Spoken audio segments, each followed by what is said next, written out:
Bonjour. Oui, nous devons agir. N'oubliez pas que nos actions d'aujourd'hui porteront leurs fruits que dans 20 ans. C'est le temps que mettra un arbre pour séquestrer le maximum de CO2. Donc nous devons agir. Notre projet est de faire une reforestation à grande échelle, à moindre coût,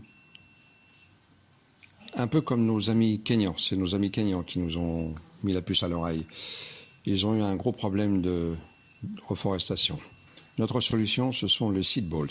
Les seed balls, ce sont des graines enrobées dans une gangue de matière organique, ce qui les protège des oiseaux, des souris, des mulots, tout ça.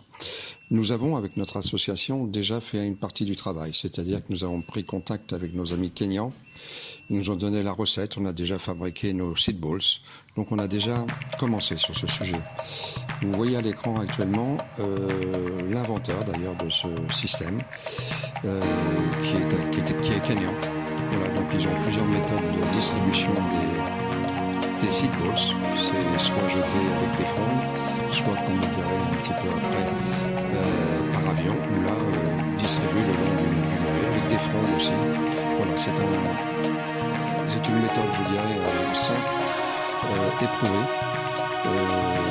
qui s'applique dans plusieurs pays, notamment en Afrique du Sud, au Kenya, en Australie, en Amérique du Nord.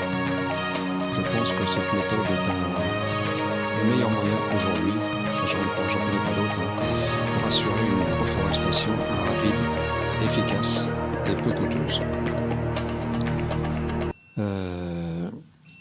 La dispersion des seed balls peut se faire de plusieurs manières. Soit d'une façon toute simple avec des chameaux, ce que j'appelle du low-tech, comme vous voyez actuellement à l'écran, soit avec des drones, vous avez vu ça sur l'image d'avant, ou soit tout simplement par la distribution par les enfants des écoles. La distribution par un chameau, c'est tout simple, on met les seed balls sur le dos du chameau, qui, avec sa démarche chaloupée, va renverser les seed balls qui vont tomber par terre.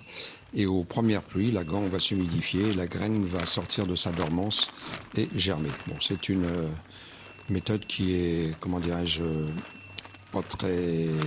On n'aura pas beaucoup de rendement avec ça, mais qui a le mérite d'être une alternative si on ne choisit pas les autres méthodes. L'autre méthode, vous allez voir ça, ce sont avec les drones. Vous savez qu'on parle beaucoup de drones en ce moment pour la guerre, mais ça peut aussi être utilisé en période de paix. Là, vous êtes, je crois, en Australie, donc où ils utilisent des drones pour, j'allais dire, parachuter leurs seed balls. Et ça permet non seulement d'aller dans des endroits difficilement accessibles, mais ça permet aussi de faire une cartographie des zones qui ont déjà été ensemencées.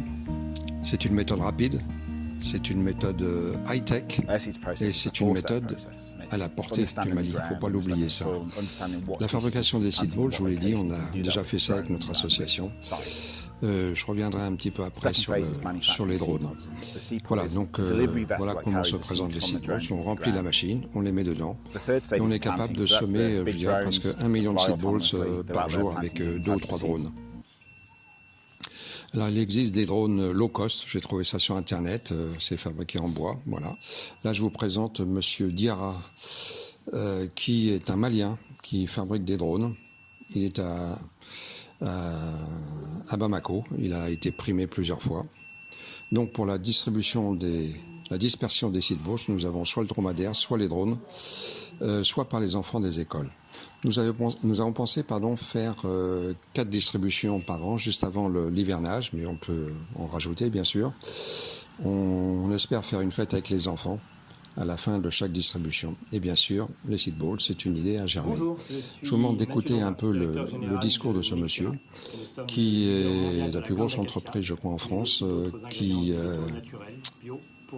achète la gomme arabique. La gomme arabique, c'est l'exudat de l'acacia sénégalis.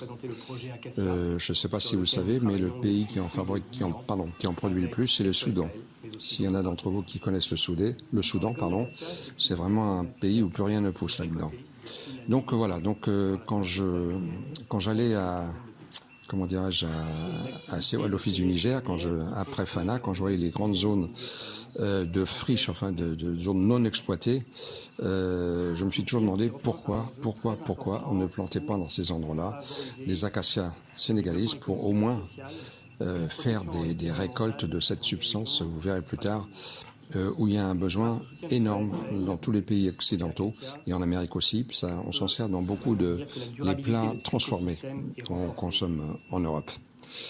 Voilà. Et bien, je pense que mon exposé donc maintenant est terminé. J'espère que j'ai été assez clair.